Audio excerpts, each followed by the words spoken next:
एक गांव समझ लो। शाम का टाइम है। चौपाल पर कुछ लोग बैठे हुक्का गुड़गुड़ा रहे हैं। इसी चौपाल में एक नौजवान बैठा है, चमकती आंखें, तेज दिमाग, नाम भगत सिंह। बातों बातों में एक बंदा बोल देता है, ओए भगत, तू भगवान को क्यों नहीं मानता? घमंड है तुझ में। भगत सिंह मुस्कुराए, पर दिल में एक बात चुभ गई। सोचा, लोग मुझे समझ नहीं पा रहे। फिर उन्होंने धीरे से अपनी कहानी सुनानी शुरू की। कहानी शुरू। भगत सिंह बोले, भाई, मैं भी पहले तुम लोगों की तरह था। बचपन में पूजा भी करता था, भजन भी गाता था, माँ के साथ मंदिर भी जाता था। लेकिन जैसे जैसे बड़ा हुआ, दुनिया बदलती दिखी और मेरी सोच भी।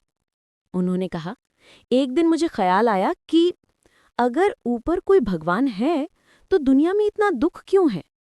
उन्होंने कहा, मैं देखता था कि कोई गरीब भूखा सो जाता है, किसी किसान की फसल बर्बाद हो जाती है, किसी माँ से उसका बच्चा छिन जाता है, कोई मजदूर रोज खून पसीना बहाकर भी 2 वक्त रोटी नहीं जुटा पाता। अगर सच में भगवान है तो ये सब क्यों होने देता है? चौपाल वाले चुप हो गए। भगत सिंह आगे बोले, अब बात सुनो। मैं जब क्रांतिकारी बना, जेल गया, तब सब लोग कहने लगे, ओए भगत, फांसी चढ़ेगा, भगवान को याद कर ले, बच जाएगा।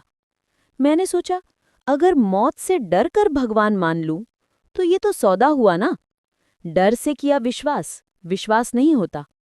वो हंसते हुए बोले, मैंने कहा, अगर ऊपर वाला इतना ताकतवर है तो अंग्रेजों का जुल्म क्यों नहीं रोकता?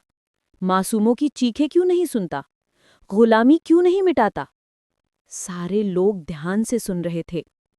भगत सिंह बोले, मुझे जवाब नहीं मिला, न किताबों से, न पंडितों से, न मौलवियों से, न किसी फकीर से।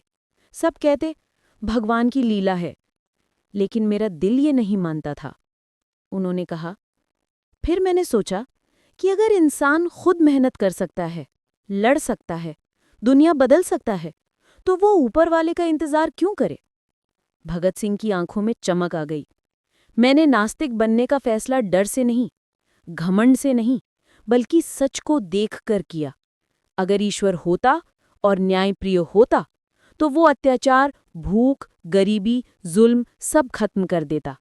जब वो नहीं करता तो शायद वो है ही नहीं। अंत में भगत सिंह ने चौपाल में बैठे सब लोगों से कहा, देखो भाइयों, मैं नास्तिक इसलिए बना क्योंकि मैं सच से भागना नहीं चाहता। मैं चाहता हूं कि इंसान अपने दुख दर्द खुद मिटाए, बहाने न बनाए, ऊपर वाले पर दोष न डाले, बल्कि अपनी ताकत पहचान कर खड़ा हो जाए। चौपाल में गहरी खामोशी छा गई। सब लोग सोच में पड़ गए और भगत सिंह फिर शांत होकर बोले, और अगर ये अहंकार है तो हाँ भाई, मैं इसे स्वीकार करता हूं।